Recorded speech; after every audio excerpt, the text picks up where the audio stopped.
Good afternoon. 2 o'clock na.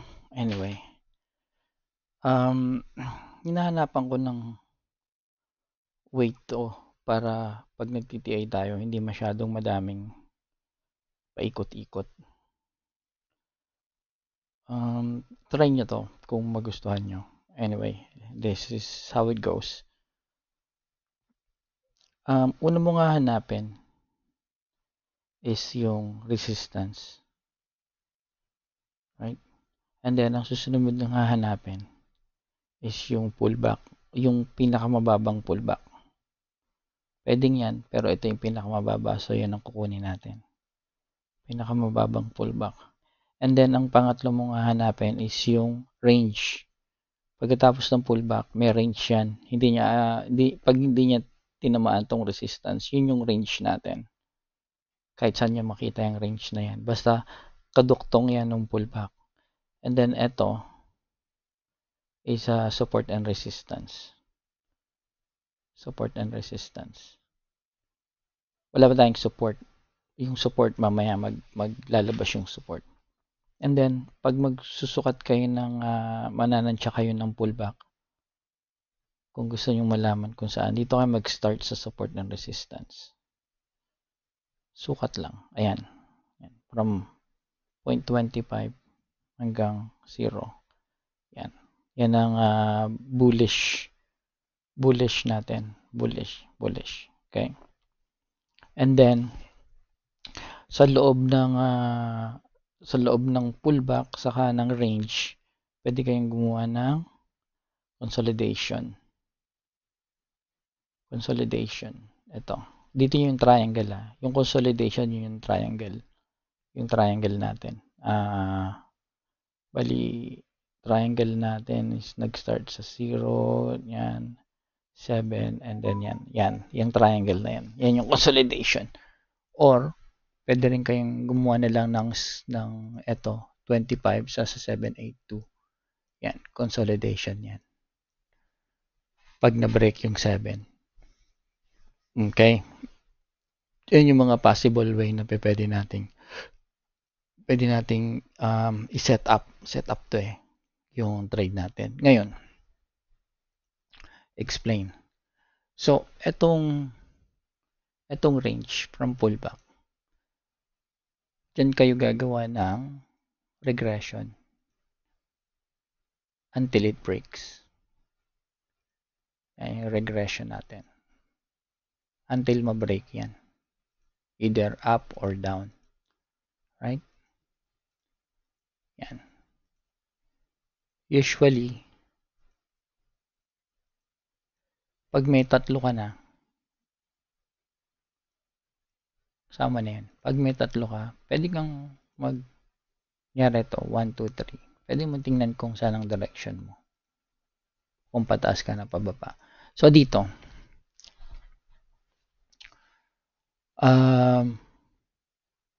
na-break siya, di ba? Na-break yung pullback natin. Nung na-break ang pullback natin, ito yung regression mo. Yan yung regression mo. Pag na-break na yung pullback mo, ang gagawin mong susunod yan is hanapin mo yung pullback. Baliktad. Hanapin mo lang yung pullback. Kung hanggang saan siya babalik. Tansyahan lang yan. So, from 0.25 hanggang yan. Dito yung pullback niya. Yan ang pullback niya. Kasi na-break na siya. So, i-consider natin na magbe-bearish siya. Consider natin na magbe-bearish siya. So, dyan tayo kukuha ng entry sa bearish. Okay? Balikan nyo na lang yung video mamaya. But, you can also do this. Nalagpasan niya na tong pullback mo. So, ang mangyayari niyan, ito ang magiging support. Lalabas na ngayon yung support natin. Yan ang support. Right? And then, ito ang pullback na to. Ito na yung pullback mo.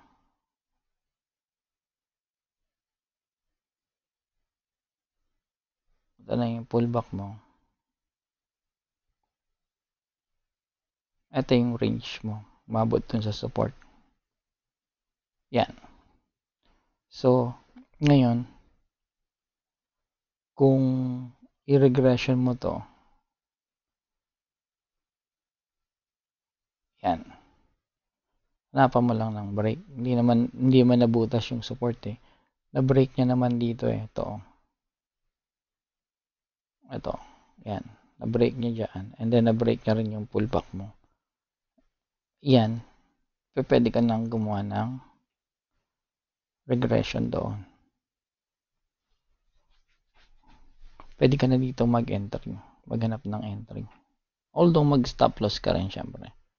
Ito yung mga entry mo. Yan yung mga entry mo. Yan yung mga entry mo. Right? Dahil na-break niya tong pullback. So, nag-assume ka na magda-down siya pero hindi niya na-break yung support. And then na-break niya tong pullback. So, pataas na ulit siya. Okay? So, dito, ngayon, ito yung actual ng XRP ngayon. So, ito yung ating resistance. And then, ito yung ating pullback. Kasi ito yung ating support. Itong resistance na to. Support na yan. Support and resistance na yan. Right? And then, pwede mong tingnan kung hanggang saan siya magpo-pullback. Ayan, sakto. Diba? May idea ka na. And then, ito yung iyong, ito muna yung pullback. Pullback, number 1, number 2. And then, ito yung area mo ng range. So, from here, maghintay ka lang ng breakout. Kung ang hanap mo long, kasi hindi pa na-break yung pullback, so ang hanap mo long, ang entry mo is yung entry ng long, which is ito. Yan. Ito yung entry ng long. Tatlo na yan. So, pwede mo yung i-regression. So, ito yung regression mo. Bali, pwede mo to i-project. Block. And then, ito yung unang regression mo. Pwede ka mag-entry dyan pag tumama dyan. Entry. Unless ma-break ka. Or doon sa mga gumaganon. Yan. Mga entry mo para sa long. So, ngayon, pwede tayong maghanap ng entry dito. So, maglagay ka lang stop loss dito. Pero, kung gagawa ka uli noon, ito yung kwan mo eh. Tingnan mo. Ito yung resistance mo eh. Diba? Yan yung resistance mo. 1. Ito yung pullback mo. 2. Ito yung range mo. 3. Pero, binabreak yung pullback mo. So, hanapin mo yung kwan dito. Pwedeng mag-reversal yan. So, ang gagawin mo, kukunin mo lang yung tatansyahin mo lang kung nasan siya magre-reversal. Dapat dito. Yan, dapat yan. Entry mo ng reversal mo. Kung di niya i-break yung sa taas. Kung di niya i-break yung sa taas, ang magiging kwan mo is parang ganyan. Yan. And then again, ulit ka na ulit dun sa umpisa katulad ng ginawa natin kanina. Dun sa baba. Right? Yan. Dito. Pababa. Then, hanap ka na lang uli ng break niya sa pataas. Ngayon, pag nakakuha ka na ng 1, 2, and 3. 1, yung itong blue. Pwede mo na uling tingnan yung regression kung saan sila ba papunta. Tulad nito. 1, 2, 3, di ba? Papunta sa taas.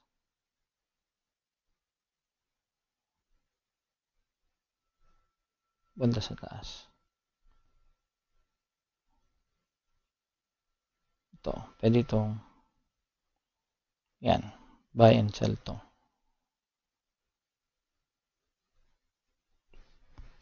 Buy and sell. And then yun din.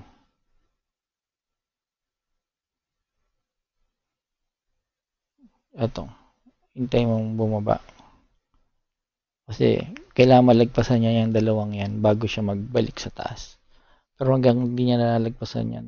At ito ang susundin niya. Ito ang susundin niya. So, pababa pa tayo niyan. Hanggang probably ma-reach niya to bago siya mag-return pataas. Which is, at dito yon.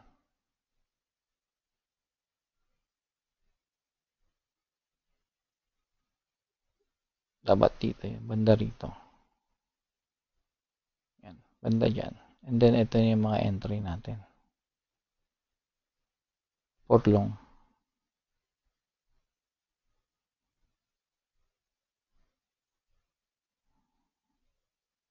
Bullish.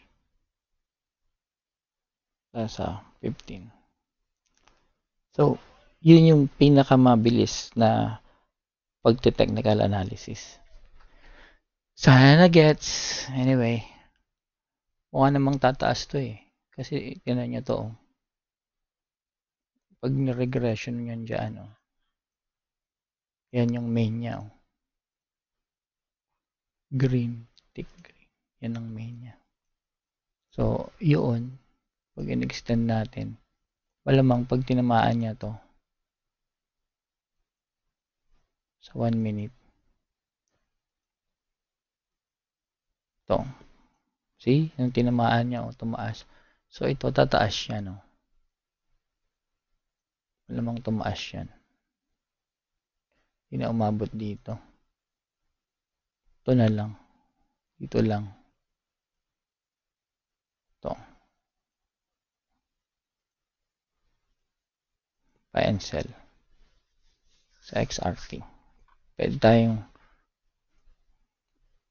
tayong bumili dyan and then stop loss na lang. Or intayin mo munang ma-break niya tong dalawang to.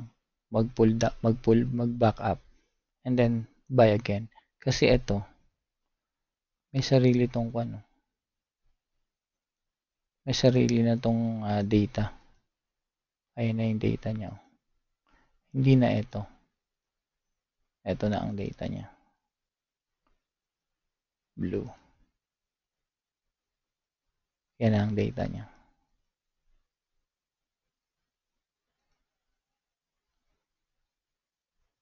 Tick blue. Yan. So, ito. Tanggalin natin to. Tanggalin natin yan. Tanggalin natin to. Ito, i-diretso na natin. Yan. Yan ang entry. Or pag bumaba pa uli dito. Pero mukhang didiretso na yun sa taas. Ayan o. Diretso na. Konting reversal lang siguro yan dito. And then babalik na yan doon. 15 minutes. Yun lang. Sana nakatulong.